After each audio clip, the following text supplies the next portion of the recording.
Crude oil prices are falling. Inflation is cooling. India's economy looks strong. But there is one force that no government can control. And right now, it is putting India's economy to the test. Stick with me.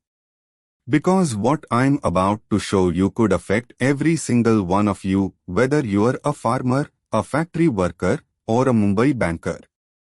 Before we get into the crisis, you need to understand something most people take for granted. Every year, between June and September, clouds travel thousands of kilometers across the Indian Ocean and dump trillions of liters of water on this subcontinent. That is the Southwest Monsoon. And it is not just weather. It is the engine of a $300 billion farm economy.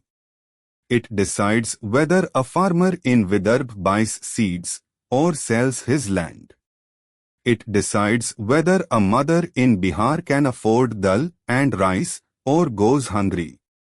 70% of India's annual rainfall comes from this one season. So ask yourself, what happens when it doesn't come? There is a climate phenomenon happening right now in the Pacific Ocean. It's called El Niño. And historically, every time El Niño shows up, India's monsoon weakens. But here's what the headlines are not telling you. As of 22nd June this year, India's cumulative rainfall was 43% below normal. 43%. That is not a slight delay. That is a serious warning sign. And economists are now sounding the alarm because a 10% rain deficit alone can add 1 full percentage point to consumer inflation. We are sitting at 43% below normal and counting. Think about what that means for your grocery bill. Here's what most people don't understand about how a bad monsoon destroys an economy. It doesn't start with rising prices. It starts with silence. The silence of a fertilizer shop that's running low on orders.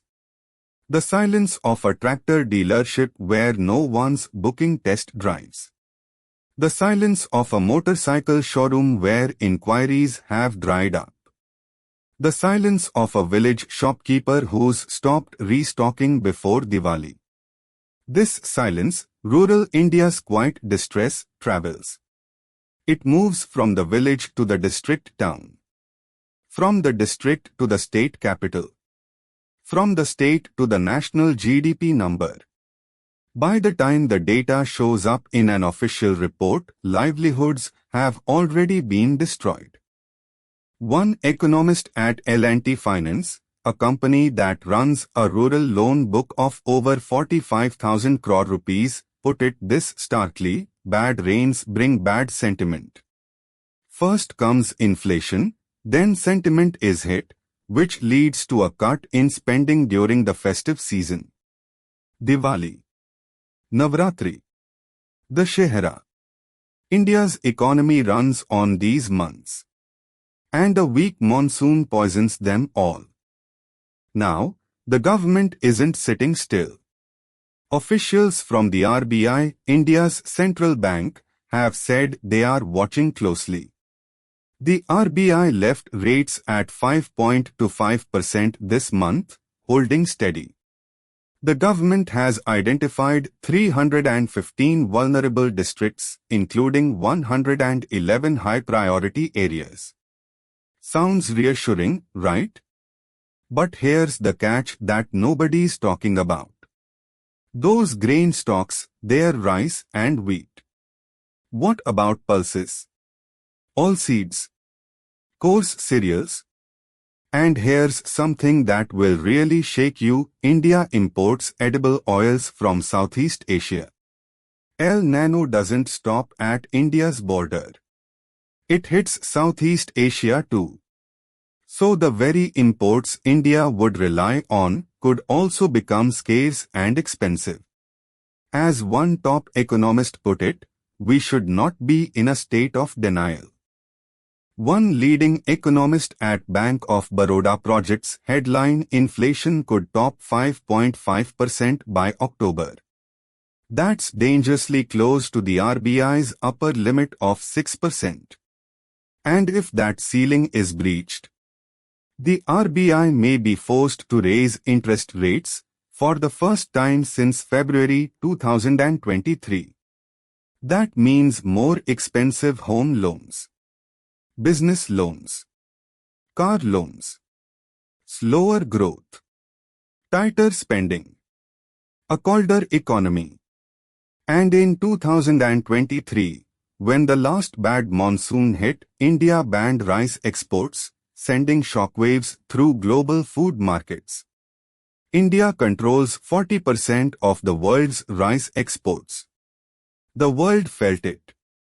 And the world is watching again. So here's where we stand. Oil is getting cheaper, that's good news. But the monsoon is struggling, and that could wipe out every bit of relief. The next 3 months will decide India's inflation story for 2025. Watch the skies. Watch the fields. And watch this channel, because when the data moves, we'll be the first to break it down for you. If this video made you think, hit that like button. If you want to understand the real economy, not just the headlines, subscribe right now. And drop a comment below. Do you think India's economy is at risk? Let's talk.